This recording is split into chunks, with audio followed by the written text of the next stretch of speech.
Exam में screen sharing process बनी जादुई छड़ी। दरोगा भर्ती के पेपर में धड़ल्ले से लाखों रुपए लेकर लोगों को करवाया गया पास। बाकी मेहनती अभ्यर्थी लखनऊ के इको गार्डन में लड़ रहे हैं अधिकार की जंग। यूपी में धांधली इतनी बड़ी कि होश उड़ जाएंगे। धोखेबाजों ने 2 घंटे का पेपर 3 मिनट में किया खत्म। जानिए यूपीएसआई भर्ती धांधली की पूरी सच्चाई। परीक्षा ये वो कड़ी है जिसे देने के बाद इंसान अपने जीवन के अगले पहलुओं की तरफ बढ़ता है। किसी भी एग्जाम को देने के बाद कोई भी चीज अगर दिमाग में सबसे पहले आती है तो वो ये है कि हमारे पास काश की कोई ऐसी जादू की छड़ी होती जिसे घुमाते और पलक झपकते ही सारे सवाल हल हो जाते। दरअसल हम ऐसी बात इसलिए कह रहे हैं क्योंकि यूपी में जादुई छड़ी आजकल ऑनलाइन एग्जाम में स्क्रीन शेयरिंग प्रोसेस बन चुकी है। यूपी में धीरे धीरे स्क्रीन शेयरिंग की प्रोसेस के साथ इतनी धांधली की जा रही है कि मेहनती छात्रों का भविष्य पानी में मिलता नजर आ रहा है, जिसके चलते यूपीएसआई यानी कि उत्तर प्रदेश दरोगा भर्ती के पेपर में धड़ल्ले से लाखों रुपए लेकर अयोग्य अभ्यर्थियों को पास करवा दिया गया। जी हाँ, वो अभ्यर्थी जिनको कुछ भी आता जाता नहीं आज वो दरोगा बन सकते हैं, और जो बाकी अभ्यर्थी हैं जिन्होंने दिन रात मेहनत की वो आज इको गार्डन में मोर्चा खोल कर बैठे हुए हैं। लेकिन सवाल यहाँ ये उठता है कि प्रशासन ने अब तक आखिर किया क्या।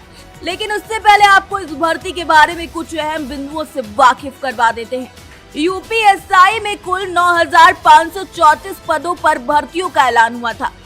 तकरीबन 12 लाख लोगों ने आवेदन किया था। उनमें से लगभग 7,61,000 अभ्यर्थियों ने परीक्षा दी।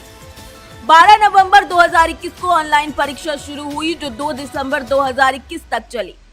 14 अप्रैल 2022 को मेरिट लिस्ट जारी की गई जिसमें 36,170 अभ्यर्थियों को सफल घोषित किया गया।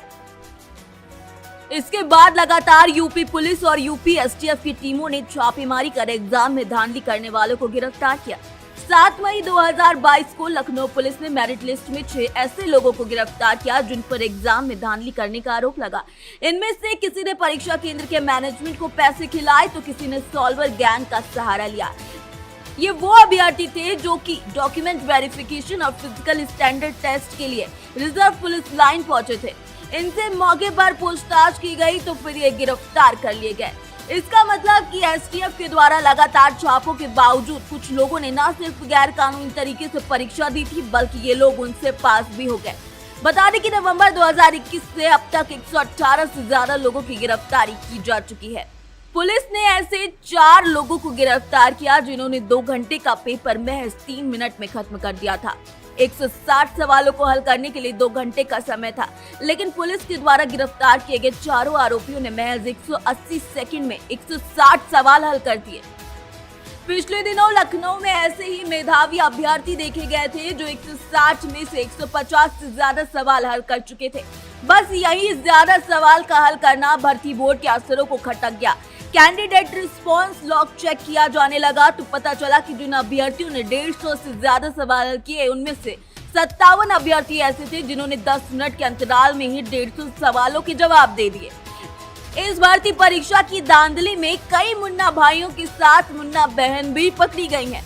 गलत तरीकों से मेरिट में जगह तो बना ली मगर डीवीपीएसटी में एक कर धरे जा रहे हैं। अकेले लखनऊ में बीते 12 दिनों में 70 से ज्यादा घपलेबाज गिरफ्तार हुए हैं। इनमें से करीब 10 महिलाएं भी शामिल हैं।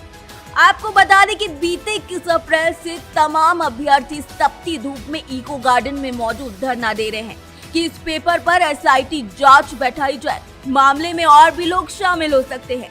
रोजाना घपलेबाजों को पकड़ा जा रहा है, लेकिन प्रशासन है कि उसके कान पर जू तक नहीं रेंग रही। प्रदर्शन कर रहे युवाओं के पास जाना तो दूर की बात है, यहाँ पर उनसे बात करने के लिए किसी को भेजा तक नहीं जा रहा है।